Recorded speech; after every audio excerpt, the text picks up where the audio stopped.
April March میں امریکہ میں جا کے یہ کہا کہ پاکستان میں اگر جمہوریت آ گئی تو پاکستان ڈی اسٹیبلائز ہو جائے گا اور امریکہ کے کام نہیں آ سکے گا. سو امریکہ کی حمایت سے ماشاء اللہ لگایا گیا. آپ سیاستدانوں کی بات کرتے ہیں، سیاستدانوں میں کمزوریاں تھیں، خامیاں تھیں، وہ ایک دوسرے کی لیگ پولنگ کرتے تھے. ہماری سیاسی قیادت جو ہے وہ بنیادی طور پہ صوبوں تک محدود تھی. ڈاکٹر صاحب میرا یہی سوال بھی یہی تھا کہ سب جو ہے اپنی حد تک کنٹریبیوٹ کرتے رہے. میرا جواب مکمل ہونے دی، میں آدھے منٹ میں مکمل کر رہا ہوں. میرا کہنا یہ ہے کہ سیاستدانوں میں جتنی خامیاں کمزوریاں تھیں یہ دنیا کے ہر ملک کے سیاستدانوں میں ہوتی ہیں. جس عرصے میں پاکستان میں یہ 1947 سے 1958 تک کا جو دور ہے، اگر آپ دیکھیں یورپ کے ملکوں میں، اٹلی میں 20 حکومتیں تبدیل ہوئی ہیں. ڈی اسٹیبلائزیشن جو ہے ان ملکوں میں بھی تھا، غیر مستحکم حکومتیں برطانیہ میں بھی رہی ہیں. لیکن اس کا مطلب یہ نہیں ہے کہ ان حکومتوں کو ایک طرف کر کے سیاست کو ختم کر کے اقتدار پہ قبضہ کر لیا جائے. تو پاکستان میں بنیاد جس چیز نے رکھی ہے، اس فساد کی اور اس بیماری کی جو آج آپ ہر شعبہ زندگی میں دیکھ رہے ہیں، وہ ان غیر جمہوری حکومتوں کی کارستانی ہے. زید حامد صاحب کیا کہیں گے آج کی صورتحال پہ، پاکستان کے 73 سال مکمل ہونے پہ؟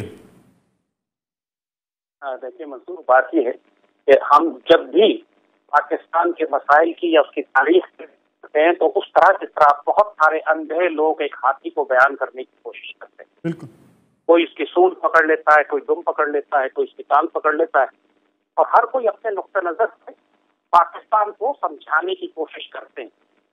پاکستان کو اگر سمجھنا ہے تو آپ کو پاکستان کے فاؤنڈنگ فادرز کی زبان میں سمجھنا پڑے گا، اس طرح نہیں جیسے میں اور آپ سمجھنا چاہ رہے ہیں. اور ہمارے فاؤنڈنگ فادرز نے پاکستان کسی ڈیموکریٹک طریقے سے نہیں بنایا تھا. میں مہمانوں سے اختلاف کروں، پاکستان زمانے میں نہ ہمارے پاس کانسٹیٹیوشن تھی، نہ پولیٹیکل، ہمارے پاس کوئی گورنمنٹ تھی، نہ پاور تھی، نہ طاقت تھی. پاکستان انقلابی تحریک، اور جب سارے نیگوشیشن ہو گئے تو قائد اعظم نے ڈائریکٹ ایکشن ڈے کا کہا تھا، جس کے اندر ہزاروں لاکھوں لوگ ہندوستان میں قتل ہوئے. Quaid Azam went violent. Quaid Azam Gandhi drew a knife and said I'll fight Pakistan to the knife. تو اس کے بعد ایک وائلنٹ اسٹرگل تھی.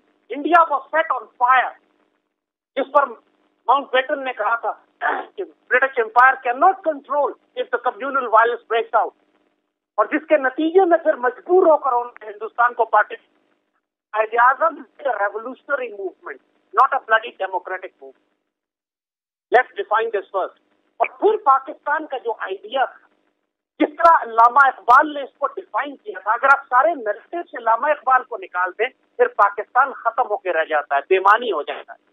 یہ بالکل بیکار بحث ہے کہ پولیٹیکل ڈیموکریسی تھی یا مارشل لا. سوال یہ ہے کہ where was the ideology of Pakistan, جس کو سب سے پہلے ڈیفائن کیا تھا محمد اسد نے، علامہ لیوپولڈ ویس، جن کو علامہ اقبال نے تربیت دی. He was the first person to have a Pakistani passport. اور قائد اعظم نے ان کو ڈپارٹمنٹ آف اسلامک ریکنسٹرکشن بنا کے دیا کہ وہ آؤٹ لائن بنائے frame work of an Islamic welfare. اور اس کے بعد جس کی بنیاد پر لیاقت علی خان نے 1949 میں آبجیکٹو ریزولوشن پیش کی. And if you read the speech of Liaquat Ali Khan of the objective resolution, ہماری تاریخ میں اس سے شاندار تقریر آج تک نہیں کی گئی، جس میں 1400 سال کی اسلامی تاریخ کو سمیٹ کر بتایا گیا تھا. عامر صاحب، آئیڈیالوجی سے کسی کو انکار نہیں ہے. جس مقصد کے تحت جو ہے یہ ساری جدوجہد کی گئی تھی، اس میں ہم کس حد تک کامیاب ہیں، یہ ہے بنیادی مسئلہ. وہ جس کلونیل مائنڈ سیٹ سے ہم نکلے تھے وہ مائنڈ سیٹ آج بھی موجود ہے، یہ ہے بنیادی مسئلہ. وہ مائنڈ سیٹ آج موجود نہیں ہے.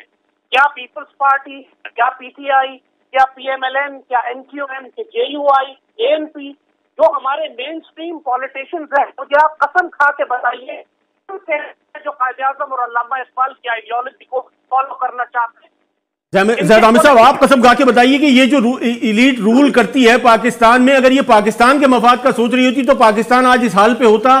یا پاکستانی یہ ڈیموگرافی کا نام تو نہیں ہے نا پاکستان، اس میں جو لوگ رہ رہے ہیں ان کا نام ہے پاکستان. میں ایگزیکٹلی یہی بات آپ کو تو کہہ، you are supporting my argument کہ پاکستان کی جو ایلیٹ ہے یہ راستہ گم کر بیٹھی ہے مکمل طور پر. اب تمتویہ مار رہی ہے ایک اندھے کی طرح جو ہاتھی کو ڈیفائن کر رہا ہے کہ ہمارا مسئلہ ڈیموکریسی ہے, پرپورشنل ریپرزنٹیشن ہے, فیڈرل گورنمنٹ ہے, کنفیڈریشن ہے, پروونشل ہے. یہ ساری خرافات اور بکواس. The problem is we have lost the direction ideologically for which we were created as an Islamic welfare state, for which we gave 5 million sacrifices, for which we divided India. یہ سارا مقصد حیات آپ بھول گئے. آج آپ کے اندر 4 طبقاتی تعلیمی نظام ہے. آرمی پبلک اسکول جیسے اداروں کے اندر آکسفورڈ اور کیمبرج کی پاکستان اسٹڈیز پڑھائی جاتی ہے. آپ کون سی نسل پیدا کر رہے ہیں جو اردو زبان ختم ہو چکی ہے پاکستان سے آج؟